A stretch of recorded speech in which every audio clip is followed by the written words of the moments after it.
Hello, I'm Mantastic'c and Fantastic, and today I want to talk about some of the monster exchange options available in the Magic the Gathering collab. So, I haven't been that active lately due to various health issues, but I still want to try and bestow some insight as to what I feel are possibly worthwhile monster exchange cards in the Magic the Gathering collab. So, I think as a whole, this collab isn't necessarily worth rolling that hard in. The bottom rarity cards do give weapon assist, but they're nothing that special, and all the truly great new cards are locked behind a paywall or you have to roll them, so it's a little awkward. But if that being said, two cards I feel like that you can monster exchange for can be meaningful, and they happen to be clerics, and clerics are cards who are able to clear bind, awoken bind, and unmatchable.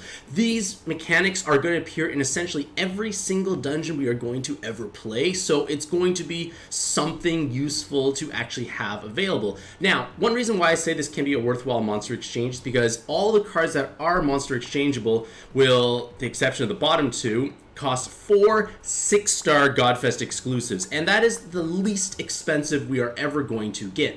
And clerics tend to have reasonably long staying power simply because, well, we're going to need these types of active skills all the time, and the meta is definitely transitioning into a phase where it's all about having a couple of cards deal stupendously large amounts of damage. Look at Tona teams. And then the rest of the cards, all they do is bring supportive utilities. So with Karn, he has two different forms, and both of them are clerics. It's a 7-turn cooldown, which is definitely on the longer side, but in this base form, you get 4 10 combos and a cross awakening. So obviously monstrously large amounts of personal damage, and if you do use them on like aggregate or zillion dragon teams who want to match light, hearts, jammers, poisons, well, this board changer is at least not going to disrupt it. It's something that's going to be useful. But on the other hand, his other form, if you don't care about any personal damage, is 8 skill boosts.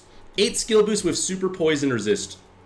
Pretty great stuff all around because we do need skill boosts to quickly transform. And remember, cards just bring utility. We don't really care what else they do at this point in time. So lots of skill boosts.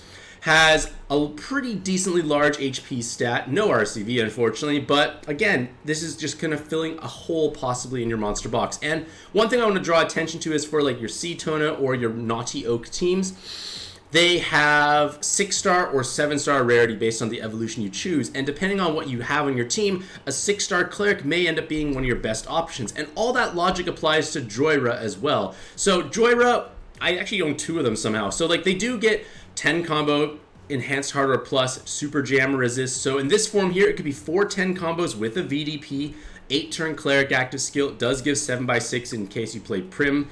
In her base form, it gives you 6 skill boosts, 40% skill bind resist, which may or may not be helpful, but I can't see how much stats there are, but it gives you 4 enhanced Heart of Awakening. So large amounts of healing potential, and Jhoira does have particular notable usage on your, say, Grand Nerve Karn Dragon teams. If you don't have Academy Ina, you rolled a Grand Nerve and you made 3 Karn Dragons, Jhoira may be a great choice to slot on the team. She is blue, and you may not have any blue clerics. She also can heal you up because you don't have Academy Ina. Gives natural tape resist, which is great because there are various floors that remove your assist, then preemptively give you tape, so this blocks all that nonsense. So Jhoira can also be another valuable exchange option, especially if you're lacking good clerics. So Jhoira and Karn can be 6-star or 7-star for those rarity like caring teams, or Jhoira can be utilized on your Grand Nerve teams because it's a blue cleric. You might not have, say, Beach Planner, or Karn can be utilized for your Zillion Dragon teams, or maybe like any other team that just use light orbs.